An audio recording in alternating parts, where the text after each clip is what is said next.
Can you tell us po itong latest insights from your study of this proposal with the MMDA? Ito nga pong pagkakaroon ng exclusive motorcycle lane sa EDSA. Alam mo, this came out several meetings namin, usapan with MMDA, and then eventually nagkaroon tayo ng town hall meeting with the President. It was held in San Juan. Ang lumabas kasi doon, anything na pwede nating i-suggest, anything malaki or maliit pwede natin gawin as long as it will help sa traffic condition. Lalo na dito sa Metro Manila, dapat pag-usapan. Tumulpot nga yung idea na to na nakausap ni Secretary Bautista, yung MMDA, na baka pwede natin lagyan ng parang exclusive lane dito sa EDSA. Kasi kung napapansin mo, parang, pag nag-zigzag sila dun sa other lane, it stops or it slows down yung traffic, or yung pagtakbo ng ating mga private vehicles. So, nasa planning stage pa naman to, Angelo, but definitely this is something serious that we will have to go through. Dagdag ko lang, do we have timeline on this? That's a good question. Wala pa kaming timeline, But when you say timeline, everything really is up, di ba? Alam naman, the faster na magkaroon tayo ng changes, improvement, the better for our public, for our commuters. So, siguro, eventually, later on, we could give you a timeline, but this is something that has to be further studied by the OTR, MMDA, pati natin mga LGUs na rin. Alright. Yes, Chairman, I understand there are a lot of proposals going on sa transportation sector about how to ease traffic. And you said nga that this is one of them. Now, what is the feedback so far? Do you see this, Chairman, going into at least a trial and error stage or time and motion stage na iti-testing natin for a number of months kung doable siya?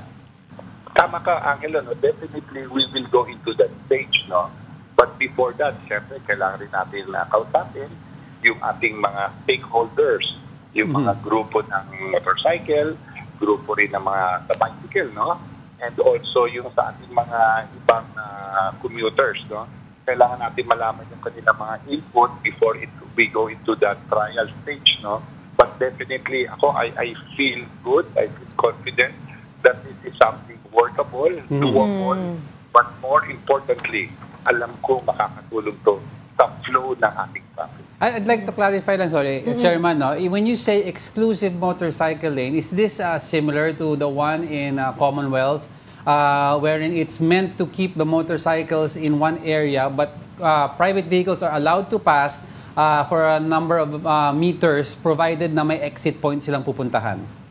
Yeah, precisely yung magiging objective when we meet, kasi ang pinaka-example nga natin na sa Commonwealth, talagang exclusive yun. There's a point there. But on the part of EDSA, alam natin, masikip na ang EDSA. Yes. So, kung i-exclusive mo yun, matatanggalan ka ng isang lane for private. So, but still, it is really an option. So, siguro, I cannot really say what the end game of this proposal will be, but I do believe with the objective of mapabilis ang traffic, with the objective of ma-cancel natin yung limited space, and more importantly, maging safe yung other users like yung bicycle, motorcycle, and private vehicles. I think with these three conditions, we in the OTR, MMDA, and other agencies will come up with a solution.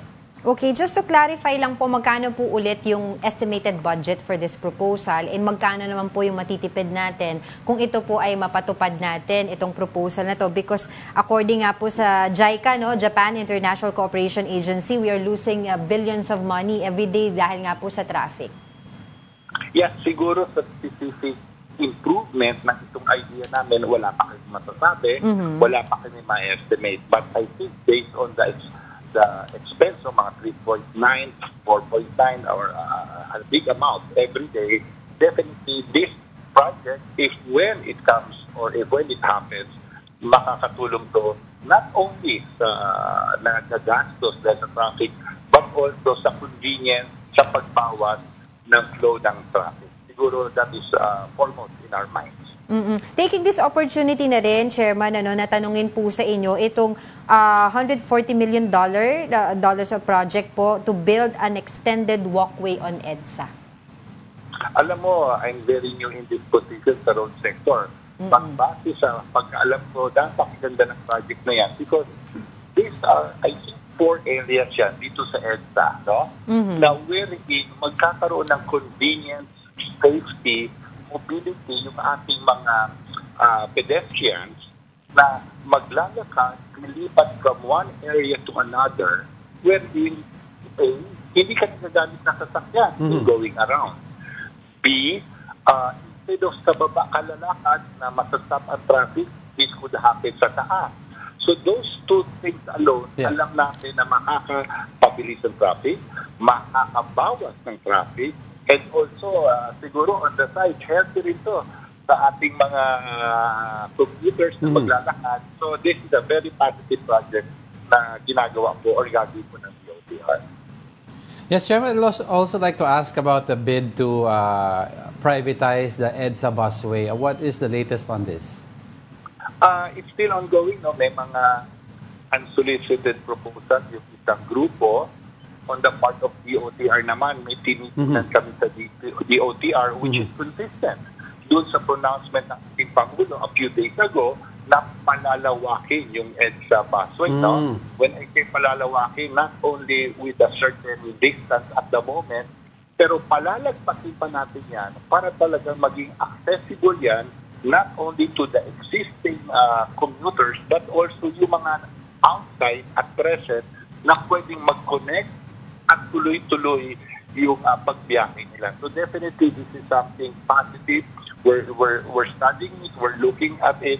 Ito yung promise ng ating Pangulo na maliit or malaking proyekto basta tutok sa pagtulong, this will be positive for us.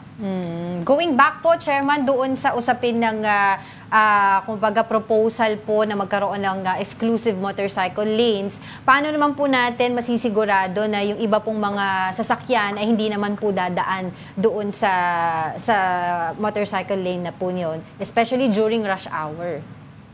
Siyempre, always naman pag mayroong bagong project, talagang information campaign, education campaign, kailangan paingtingin natin, palawakin natin yon para malaman at also maintindihan ng ating mga drivers what is the purpose and objective. And then once that's done, once it's fully implemented, siyempre papasok po dyan yung mga penalties, sanctions, pag ito ay lumabag, para naman ma-stop natin yung mga lalabag and also ma-enforce natin na gawin yung tama which at the end of the day will be good for all of us. Yung naman daw po, may mga nagpapatanong din po na kung halimbawa naman yung motorcycle naman ang lumabas sa kanilang exclusive lane, sila ba ay mahuhuli? Meron ba silang violation on that part? Precisely, magkakaroon ng mga stakeholders meeting, magkakaroon ng interagency meetings para precisely malaman kung ano ang magiging ending ng plano na ito about sanctions, about usage.